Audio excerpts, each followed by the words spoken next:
नमस्कार। आद्या scientific society में आपका हार्दिक स्वागत है।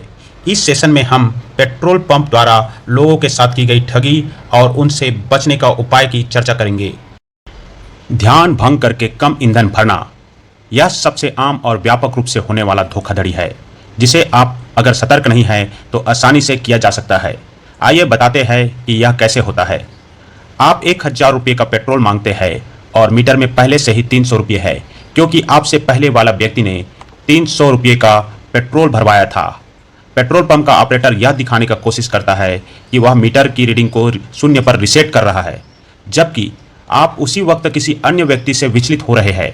वह ऑपरेटर वास्तव में मीटर रीसेट नहीं करता, बल्कि 300 रुपये से ही शुरू होकर 1000 रुपये तक पेट्रोल भरता है।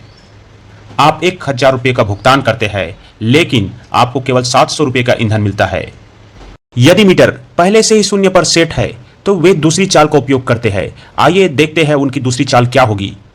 आप 1000 रुपये का पेट्रोल मांगते हैं। ऑपरेटर आपको शून्य पर मीटर होने की स्थिति की जांच करने के लिए कहता है और फिर पेट्रोल भरने के आंकड़े 400 रुपये पर ले जाकर रुक जाता है। जब आप उससे पूछते हैं कि वह 400 रुपये पर क्यों रुका, तो आपको वह बताता है कि उसने 400 रुपये का पेट्रोल ही सुना था और फिर कहता है कोई बात नहीं, वह रिसेट करेगा और 600 रुपये का पेट्रोल और भर देगा। उसी समय उसकी टीम का कोई अन्य सदस्य आपका ध्यान भटकाता है और ऑपरेटर 400 रुपये से भरना शुरू कर देता है। आपको लगता है कि उसने मीटर को वापस जीरो रिसेट किया था। फिर वह 600 रुपये तक जाता है और आपसे 1000 वसूल करता है और आपको सिर्फ 600 रुपये का पेट्रोल मिलता है।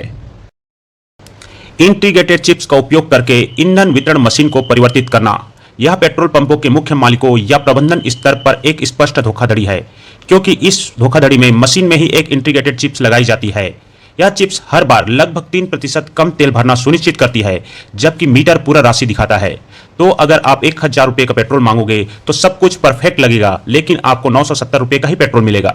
कल्पना कीजिए कि एक पेट्रोल पंप में 10,000 ग्राहक आते हैं, तो अगर सभी ग्राहकों को 3% कम ईंधन मिलता है तो यह कितना बड़ा घोटाला है।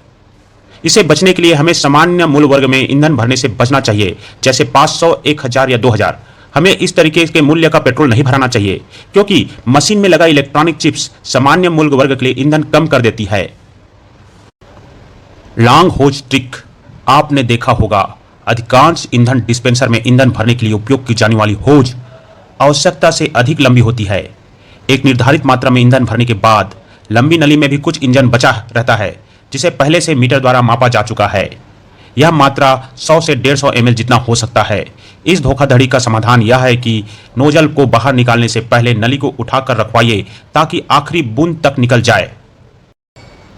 स्टार्ट स्टॉप मेथड द्वारा धोखाधड़ी, अटेंडेंट जानबूझकर ईंधन भरते समय नोजल को लॉक नहीं करता और पूरी प्रक्रिया के दौरान अपनी बाजीगरी करता रहता है। हर बार वे इसे दबाते हैं और छोड़ते हैं तो ईंधन की कुछ मात्रा वितरण मशीन के अंदर एक एयर लॉक होने के कारण रुक जाता है। यह मात्रा लगभग हर 10 लीटर ईंधन में 150 से 200 ml जितना हो सकता है। इससे बचने के लिए ईंधन भरते समय नोजल को लॉक करवाएं।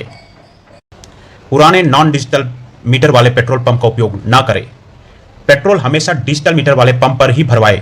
दरअसल पुरानी पेट्रोल पंप मशीनों पर कम पेट्रोल भरे जाने की संभावनाएं ज्यादा रहती है और आप इसे पकड़ नहीं सकते। यही कारण है कि देश में लगातार पुरानी पेट्रोल पंप से मशीन हटाई जा रही है और नए डिजिटल मीटर वाले पंप इंस्टॉल किए जा रहे हैं। कम उपयोग होने वाले पेट्रोल पंप का उपयोग ना करें। अगर कोई ऐसा पेट्रोल पंप है जिस पर हम लोग पेट्रोल भरवाते हैं या उससे कम पेट्रोल खरीदा जाता है, यानी सुनसान पेट्रोल पंप है, तो उसमें पेट्रोल ना डलवाएं। उसी पेट्रोल पंप से पेट्रोल डलवाएं जिस पर हाल में ही लोग पेट्रोल भरवा रहे हैं, क्योंकि अगर आप सूने पंप से पेट्रोल डलवाते हैं तो आपके नोजल में पेट्रोल से पहले हवा आने की संभावनाएं अधिक रहेगी और आपको कुछ पेट्रोल का नुकसान हो सकता है। इस प्रकार के सूने पेट्रोल पंप पर मिलावट की संभावना भी बनी रहती है। दोपहर को पेट्रोल भरवाने से दूर रहे। यह भी एक जरूरी सवाल है कि आप अपनी गाड़ी में पेट्रोल कब भरवाते हैं, क्योंकि अगर आप सुबह या शाम को पेट्रोल डलवाते हैं तो आपको फायदा है और यदि आप दोपहर को पेट्रोल भरवाते हैं तो आपको नुकसान होगा। दोपहर को तापमान के कारण पेट्रोल का घनत्व कम हो जाता है और पेट्रोल फैलता है, जिससे कुछ पेट्रोल उड़ जाता है और आपको कुछ प्रतिशत में पेट्रोल कम मिलेगा। सुबह और शाम को तापमान कम रहता है, जिससे पेट्रोल शांत और जमा हुआ रहता है। अगर आप सुबह और शाम को पेट्रोल भरवाते हैं तो आपको पूरा पेट्रोल मिलेगा और माइलेज भी अच्छी रहेगी। पेट्रोल या डीजल की खराब गुणवत्ता या मिलावट। यदि आप खराब माइलेज या इंजन में खराबी जैसी समस्याओं का लगातार सामना कर रहे हैं तो इसका कारण आपका पेट्रोल या डीजल की खराब गुणवत्ता भी हो सकती है। उपभोक्ता संरक्षण अधिनियम 1986 के अनुसार पेट्रोल पंप को फिल्टर पेपर का स्टॉक रखना आवश्यक है। अगर कोई उपभोक्ता यह जांचने के लिए फिल्टर पेपर मांगता है कि ईंधन मिलावटी है या नहीं तो पेट्रोल पंप उसे मना नहीं कर सकता।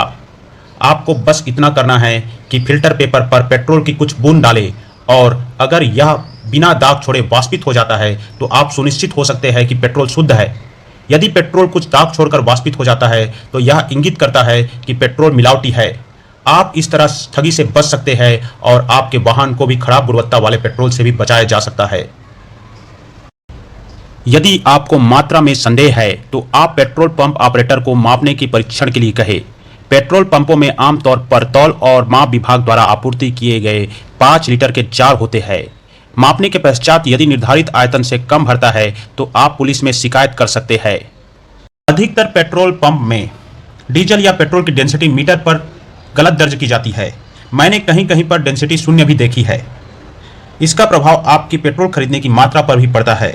आप पेट्रोल पंप के ऑपरेटर को सही डेंसिटी दर्ज कराने का आग्रह कर सकते हैं और यदि वह ना माने तो इसकी शिकायत पुस्तिका पर शिकायत दर्ज करा सकते हैं या पेट्रोल पंप के मुख्य ऑर्गेनाइजेशंस के वेबसाइट पर जाकर शिकायत दर्ज करा सकते हैं।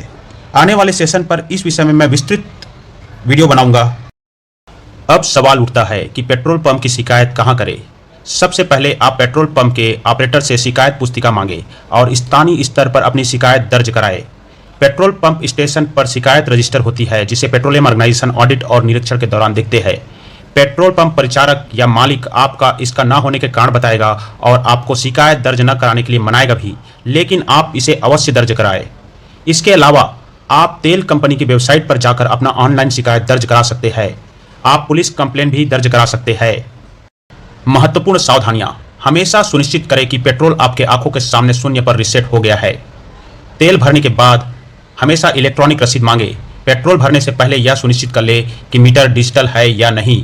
जहां तक हो सके बीच में किसी से बात ना करें या मनोरंजन करने से बचें।